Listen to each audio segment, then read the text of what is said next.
Salut à tous, le journal du foot de ce vendredi 3 juillet. La justice demande un procès pour Karim Benzema. Le parquet de Versailles a requis un procès pour complicité de tentative de chantage à l'encontre de l'attaquant du Real Madrid dans le cadre de l'affaire du chantage à la sextape concernant Mathieu Valbuena. La justice soupçonne Benzema d'avoir incité son ex-coéquipier en bleu à payer les personnes qui menaçaient de dévoiler une vidéo intime concernant l'ancien Marseillais. Un procès a également été demandé pour 4 autres personnes gravitant dans le milieu du football. Un non-lieu a en revanche été requis pour Djibril Cissé, qui avait lui aussi été mis en examen pour complicité. C'est le sujet qui enflamme la presse catalane en cette fin de semaine, à en croire les informations de la Cadena Ser. Radio espagnole souvent bien informée, Lionel Messi aurait décidé de geler les négociations avec le Barça concernant sa prolongation de contrat. La star du club Blaugrana songerait à disputer une dernière saison en Catalogne sans prolonger afin de partir libre en 2021. La Cadena Ser explique que l'Argentin serait lassé des difficultés sportives de son club et des tensions autour de la direction.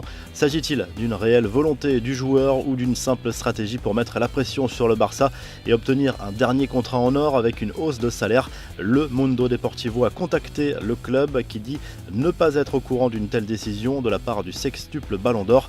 Les infos et rumeurs du mercato, cette fois c'est officiel. Le transfert tant attendu de Leroy Sané vers le Bayern Munich a été officialisé par les deux clubs. L'international allemand était courtisé par le club bavarois depuis plus d'un an. Sané quitte la Première Ligue après 4 saisons passées à Manchester City. Autre transfert important, celui d'Achraf Hakimi vers l'Inter Milan. Le club italien a officialisé l'arrivée du latéral droit marocain en provenance du Real Madrid. Un contrat de 5 ans. Le joueur a explosé ces 2 dernières saisons lors d'un prêt au Borussia Dortmund. Au rayon des rumeurs cette fois, le départ se précise pour Zlatan Ibrahimovic du côté de l'AC Milan. Le Suédois ne devrait pas rempiler au-delà de cette saison avec les Rossoneri. À 38 ans, il pourrait terminer sa carrière au sein du club suédois d'Hammarby dont il est le copropriétaire.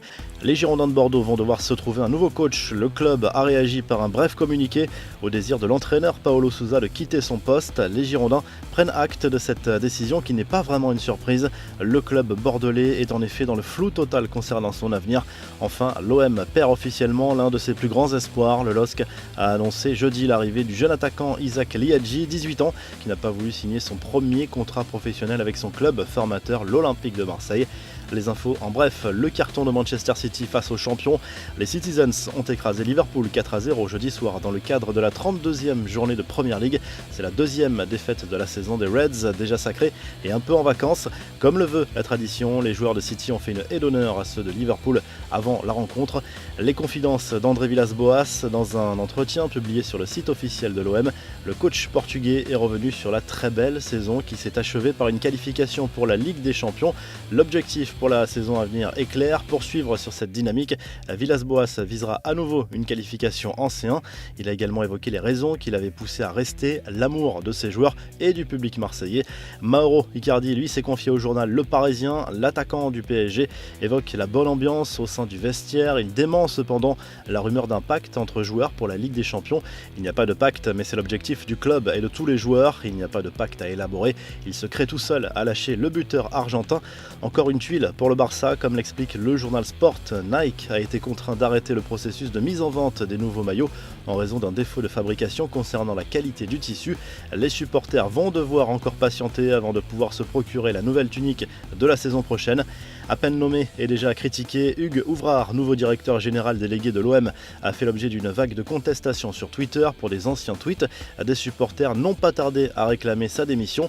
La revue de presse direction l'Espagne avec Marca qui consacre sa une à Sergio Ramos, à nouveau buteur sur penalty jeudi soir lors d'un court mais précieux succès du Real Madrid contre Retafe 1-0. Ce 6e succès de rang permet au club merengue de prendre 4 points d'avance sur le Barça à 5 journées de la fin de la Liga.